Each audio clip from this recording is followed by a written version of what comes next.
Comenzamos con el módulo número 2, titulado Desarrollo de la arteterapia en Estados Unidos e Inglaterra. Empezamos con el nacimiento de la arteterapia en general. Y bueno, desde los albores de la humanidad, el ser humano siempre ha tenido la necesidad de expresarse a través de diferentes técnicas plásticas, la pintura, la escultura, el modelado. Todo esto como reflejo de las primeras pulsiones creativas que se han mantenido hasta nuestros días. Una prueba de ello serían las pinturas rupestres, como vemos en la imagen, y estas pulsiones creativas, como hemos comentado, se han mantenido hasta la actualidad. Por lo tanto, el hombre o el ser humano siempre, bueno, en la historia de la humanidad,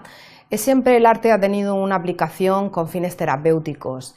La arteterapia es interdisciplinar, pero sin embargo las raíces epistemológicas o su carácter multidisciplinar dentro de todas las disciplinas que implica, podríamos destacar tres ámbitos principales en sus raíces históricas. Entonces, estos ámbitos podrían resumirse en el ámbito médico-psiquiátrico, en el arte contemporáneo y en la educación artística corriente expresiva. Desde el ámbito médico-psiquiátrico, el siglo XIX trajo consigo, por ejemplo, un dato muy importante como el nacimiento de la terapia ocupacional y el descubrimiento del inconsciente, básico después en el nacimiento de la arteterapia, es decir, en sus raíces, y también que los médicos y psiquiatras, a partir de ese momento, empezaron a concebir los productos plásticos de sus enfermos, bueno, de sus pacientes, a considerarlos o a verlos desde su valor expresivo y comunicativo, que hasta entonces pues, no se había visto así. También como una herramienta para el diagnóstico médico y, por último,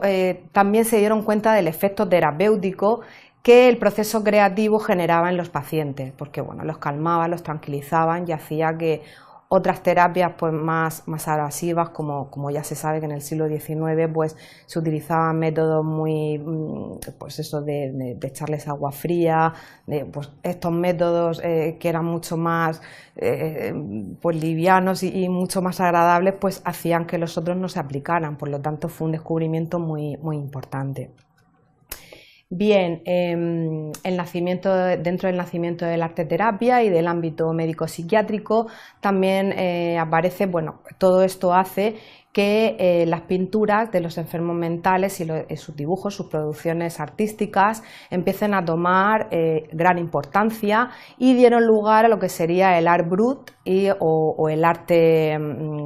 bruto o arte psicopatológico. Y bueno, una muestra de ello es la imagen que tenemos aquí en la pantalla de Wolfi, de una colección del médico, bueno, que aparece aquí en la pantalla, el médico suizo Morgenthaler. Y bueno, Wolfi fue un enfermo esquizofrénico que le fue muy bien trabajando bueno, con sus creaciones plásticas, manejaba mejor su enfermedad y sus síntomas y bueno, un ejemplo de ello pues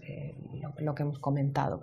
Bien, otras figuras importantes dentro del desarrollo y la difusión del arte psicopatológico fueron las colecciones de los psiquiatras, del psiquiatra Prinzhorn, de Dubuffet, de Navratil, etc. Bueno, los autores que vemos en la pantalla, y aquí también vemos ejemplos de obras tanto de sus colecciones como de ellos mismos. Bien, desde el siguiente ámbito, que era el ámbito del arte contemporáneo, también los artistas de vanguardia nos dejan un legado muy importante dentro, bueno, para las raíces de la arteterapia, para su nacimiento y desarrollo. Bien, uno de ellos fue que los artistas de vanguardia empiezan también a concebir las obras artísticas, sus propias obras, y el proceso de creación como un medio de proyección subjetiva, que hasta ahora, pues hasta entonces, antes de las vanguardias, el arte se consideraba o intentaba retratar la realidad, o era casi siempre esa función, y sin embargo, a partir de las vanguardias artísticas, de la objetividad se empieza a pasar a la subjetividad y así mismo, y a su vez a la proyección de uno mismo y de los sentimientos, pensamientos, emociones que iban filtrando de esa realidad. También nos traen innovaciones en sus métodos de trabajo, como puedan ser el arte abstracto, como vemos aquí en las imágenes, el arte conceptual, nuevos métodos o nuevas técnicas como el fotocollage, los fotomontajes, todo esto con funciones, la mayoría de ellas, de autoexploración, de expresión y comunicación. Otra prueba de ello, por ejemplo, con el movimiento surrealista. Aquí vemos imágenes de obras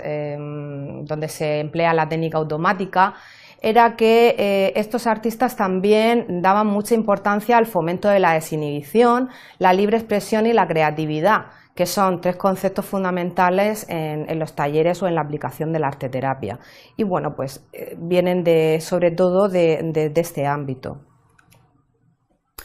Por lo tanto, resumiendo, los artistas de vanguardia o desde el ámbito del arte contemporáneo, todos estos autores nos traen procedimientos, técnicas, materiales que enriquecen muchísimo el horizonte creativo en la práctica de la arteterapia.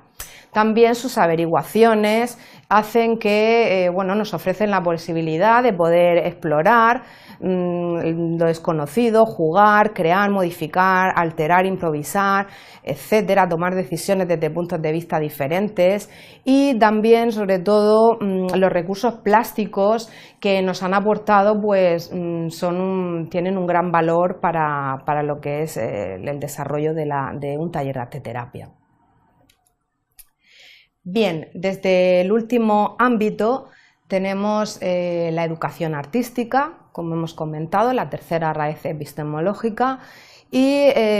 como vemos, de forma simultánea, porque también ocurre en el siglo XIX, como en el ámbito psiquiátrico, a partir de ese momento, muchas investigaciones científicas realizadas por psicólogos evolutivos empiezan a darse cuenta o a verificar que los dibujos infantiles pasan por diferentes estadios, como podemos ver aquí en las imágenes, y esos estadios evolutivos están relacionados con la madurez de su autor, de la persona que los dibuja, de los niños. También, por otra parte, se empieza a observar que la expresión plástica infantil empieza a ser se considera como un documento vivo donde, de gran riqueza, porque es un reflejo que nos da información sobre el estado cognitivo, físico, afectivo, emocional, sensoperceptivo y social de la persona.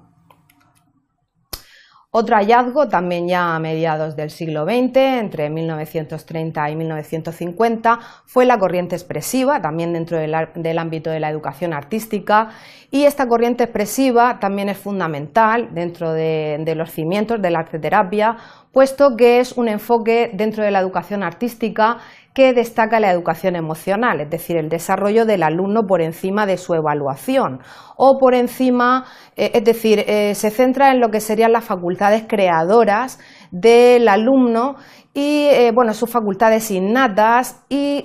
son actividades que los profesores ofertaban de forma libre, es decir, el alumno podía escoger libremente los materiales, la temática, la técnica, y el profesor estaba más bien como de moderador, una persona que motiva, pero que no estaba ahí para evaluar o para al niño cohibirlo. También esta corriente artística, de la educación artística, enfatiza muchísimo los beneficios que proporciona el proceso creativo, es decir, el vivenciar una experiencia artística, el estar trabajando pues con la pintura, con el modelado, con la fotografía, etcétera. Y la experimentación de todo esto sin tener en cuenta el acabado final, de que sea un resultado estéticamente bonito o aceptable. Es decir, el énfasis está en el proceso creativo, no en el resultado final. Y por último, todo este legado, toda esta corriente, hace que muchísimos profesores de educación artística pues empiecen a trabajar las claves que después serán fundamentales para el surgimiento de la arteterapia. Bien, pues hasta aquí terminamos el módulo número 2. Gracias por su atención.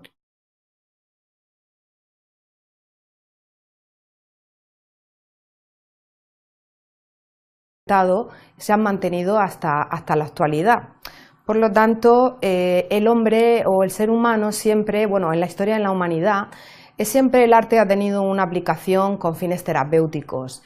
La arteterapia es interdisciplinar.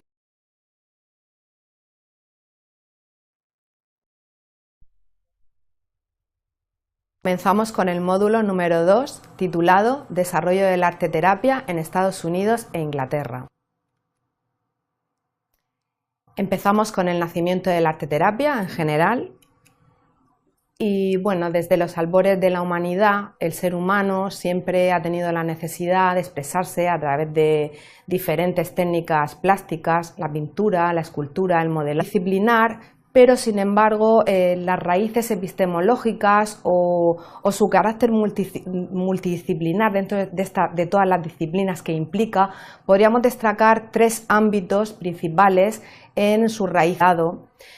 Todo esto como reflejo de las primeras pulsiones creativas que se han mantenido hasta nuestros días. Una prueba de ello serían las pinturas rupestres, como vemos en la imagen, y estas pulsiones creativas, como hemos comentado,